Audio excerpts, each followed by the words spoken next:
Outro dia, uma paciente, ela me perguntou: qual é o pão mais saudável para o dia a dia? Ela disse que ficava perdida entre tantas denominações: integral, francês, fermentação natural, sem glúten.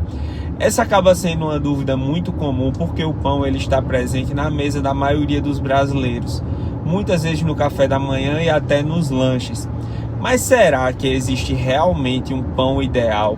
Fica até o final desse vídeo que você vai entender melhor. A primeira coisa que a ciência mostra é que não existe um pão perfeito. O que existe é o contexto do consumo. Depende da sua saúde, dos seus objetivos e da quantidade que você consome.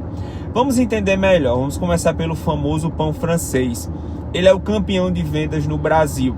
Ele é feito basicamente de farinha de trigo refinada, fermento, sal e água. Por ser refinado, ele tem baixo teor de fibras e acaba causando picos de glicose no nosso sangue. Para quem tem resistência insulínica, diabetes ou deseja emagrecer, não é a melhor opção para o dia a dia. Mas em uma alimentação equilibrada, pode sim aparecer de vez em quando sem problemas.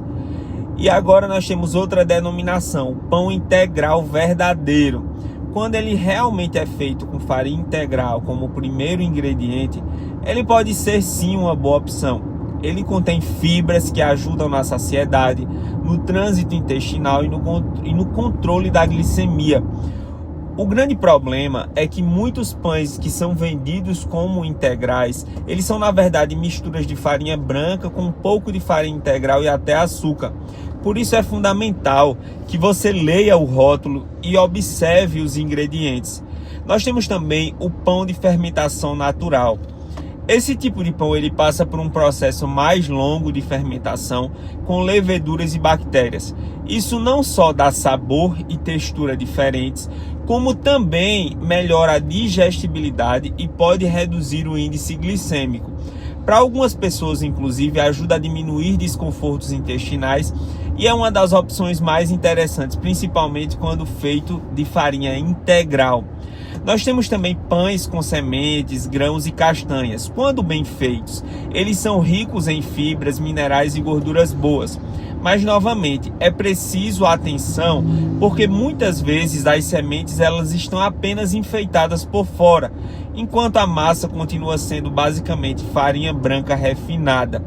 Nós temos também os pães sem glúten, e aqui nós temos um alerta. Muita gente acha que esses pães são mais saudáveis, mas a verdade é que muitos desses pães são ultraprocessados, cheios de amido refinado e aditivos químicos. Para quem tem doença celíaca ou sensibilidade ao glúten, eles são necessários. Mas para quem não tem restrição, não há vantagem em trocar o pão tradicional pelo sem glúten. Então, qual seria a melhor escolha? A resposta ela é bem simples. O pão que cabe no seu contexto de vida e em equilíbrio com a sua alimentação como um todo. Se você tem uma dieta rica em frutas, verduras, legumes e proteínas de qualidade, o pão ele pode entrar sem nenhum problema. Mas se ele acaba ocupando um espaço muito grande no seu dia, se aparece em todas as refeições, talvez seja a hora de você repensar. Então, não existe um vilão ou herói absoluto entre os pães. O mais importante acaba sendo variar, escolher versões menos processadas sempre que possível e não deixar que o pão seja protagonista da sua alimentação. E você? Qual é o pão que você costuma escolher no seu dia a dia? Comenta aqui nos comentários, eu acho espetacular quando vocês comentam, eu fico acompanhando. Não esquece de curtir, compartilhar e seguir, porque aqui eu sempre trago informação baseada em ciência, mas explicada de um jeito simples que você entende. Se inscreve no canal para que essa mensagem ela possa chegar a cada vez mais pessoas. Até o próximo vídeo.